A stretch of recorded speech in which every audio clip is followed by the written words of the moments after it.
Today is Monday, August 12th, and that means Reactor Magazine has released 2 more Wind and Truth preview chapters. This time they released chapters 3 and 4. In this video, I'm going to give my thoughts on these 2 chapters. Chapter 3 is titled The Cost of Heroism. We get an epigraph where the wind is now being referred to as a she, and we find out that she has apparently vanished at some point between the time frame of the main story of Wind and Truth and the time frame that this epigraph was written. And then the chapter starts. It's from Shallan's perspective. They're still at lasting integrity. We get to see another Seon interaction. This time they're using the strange little floating ball to speak with Wit, and Wit is worried about the upcoming contest of champions, which is unlike Wit. He's usually so sure of himself. We also find out the veil isn't completely gone. She's simply taken a back seat, and Shallan still has to face the traumatic events that she had projected onto Veil. She seems to kind of remember these traumatic events, but it's complicated. The memories are all jumbled in her mind. We also get a bit of Testament's backstory. I was really hoping that we get a full account of Shallan's backstory in this book, but with her talking about Veil still being part of her and she's still having to face all these memories, I'm not feeling very confident that we'll get the full story in this book anymore. She still has a lot to work through. We do see, however, that Shallan is growing as a character. Similar to what we saw with Kaladin from last week's chapters, she now realizes that she doesn't deserve to be hated. Our Radiants are growing up.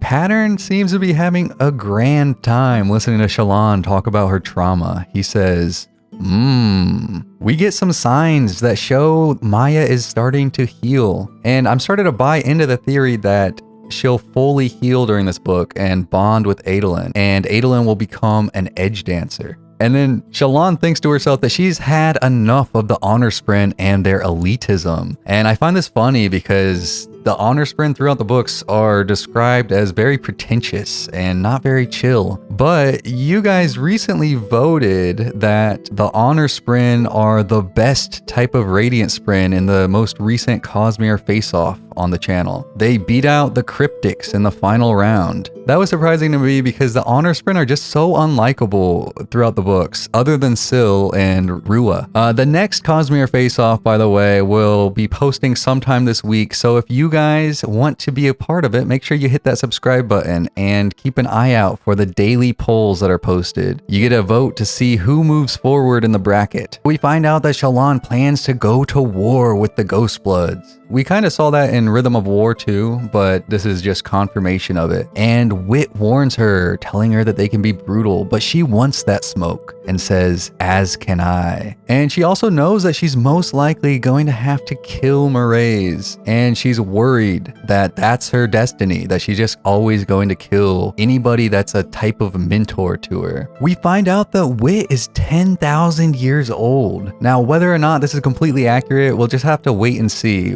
But if it is, it could give us some insight on just how long ago the shattering took place. Shallan tells Kalek that she needs to know everything he knows about Ba-Ado Mishram. We find out that he and some of the ancient Radiants captured Mishram in a flawless Helador gemstone, and Malishi, a former bondsmith bonded to the sibling, hid this gemstone prison in the spiritual realm. We also found out that Maya knew Kalek back in ancient times. That surprised me. And then Pattern tells Shallan that Mishram bonded the singers once. I'm not entirely sure what that means, but there is a theory that Unmade could potentially be Bondsmith's friend that were turned by Odium. But yeah, it seems that Mishram was able to control all of the singers before she was imprisoned. And Pattern taught me a new vocab word, perambulate. He then goes on to talk about just how strange the spiritual realm is. The way he describes it kind of reminds me of the Tesseract scene from Interstellar, where 5-dimensional space is represented in a 3-dimensional construct. And then towards the end of the chapter, we learn that Ba-Ado Mishram's capture was likely just one piece of the event that caused the Deadeyes. And Shallan has made it her mission to go to the spiritual realm, however difficult that may be, and find this prison. And then we get to chapter 4, which is titled Listening, and we get another epigraph. So as a lot of you guys pointed out from my last week's video, in these epigraphs, wind is capitalized. And I noticed that storm is also capitalized in this epigraph. Could Storm here be referring to the Stormfather? What if the Stormfather has actually been evil this whole time? I mean, probably not, but let me know your thoughts about that in the comments.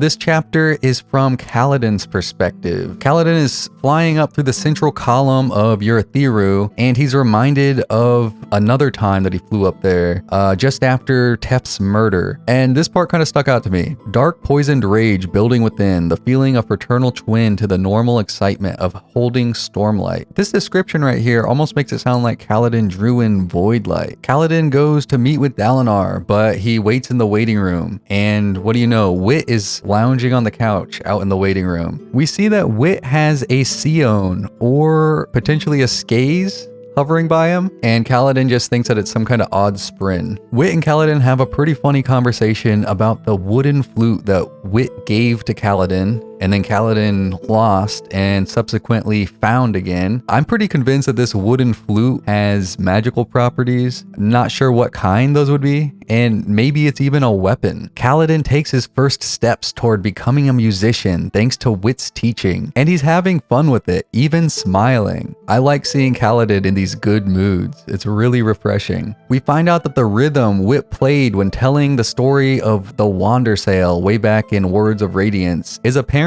the rhythm that guided humans from Ashen to Roshar. It was one of the rhythms of Roshar made into a song with the tones of the gods. Then we find out that the wind was apparently created by Adonalcium himself and is even older than the shards. So I know some people were speculating that the wind talking to Kaladin is actually Ba-Ado Mishram. I'm starting to doubt that. I think it's just some kind of primal magic. It's going to be really interesting to see how this all plays out. I love that it's just common knowledge now that Wit is an ancient being who isn't from Roshar. I mean, Shallan and Kaladin both don't even blink an eye when Wit starts talking about his age or all the different planets he's visited. And we find out that Wit isn't confident that either he or Kaladin will survive the upcoming events of the Contest of Champions. So yeah, I'm even more positive now than I was last week that Kaladin is for sure gonna die in Shinovar. Wit tells Kaladin that he wants him to continue practicing the wooden flute that he gave him until he can make the sound return to him, because that will mean that Roshar is listening. So does that mean that Roshar is alive somehow, just like the wind? I mean, Syl did tell Kaladin in chapter 1 that everything is alive. Does that mean that Roshar is sentient and can think? Very confusing. So we find out that Wit knows that something's wrong, but he can't figure out what it is. And he's referring, of course, to the memories that Odium stole from him. We find out that Wit hates the passions, and he can apparently control what type of Sprin pop up around him on cue by just a mere gesture. He makes Anger Sprin burst around his feet, and then later he makes those Anger Sprin vanish, and in their place, Glory Sprin burst around him. And then we get a Sazed reference. Apparently, Wit has been reading his writings and has learned a lot from him. I won't delve any deeper on Sazed since this is a Stormlight video, but if you know, you know.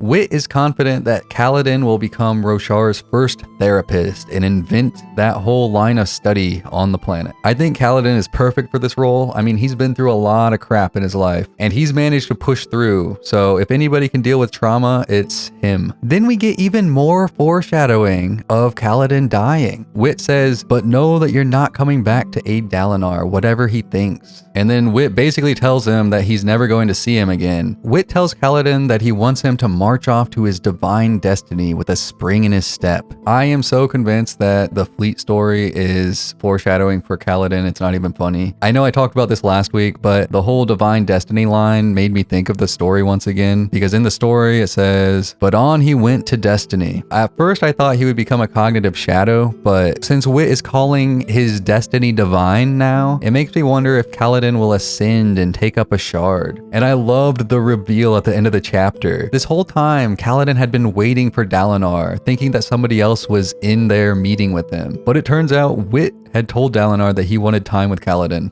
It also appears that Wit didn't only give Kaladin advice, but he had given Dalinar advice as well off screen. Hopefully we'll get to find out what that advice was. So yeah, I'm convinced Kaladin's gonna die, but these are just my thoughts. Let me know in the comments section what you guys thought of these two chapters. I'll be making these reaction videos every Monday from now until the official release of Wind and Truth on December 6th. So if you aren't already subscribed, make sure you hit the subscribe button so you know when these reactions post. Support the channel by becoming a patron or a channel member to get access to perks and other exclusive content. And join the Discord server to talk all things Cosmere. That's it for this video, guys. I'll see you in the next one.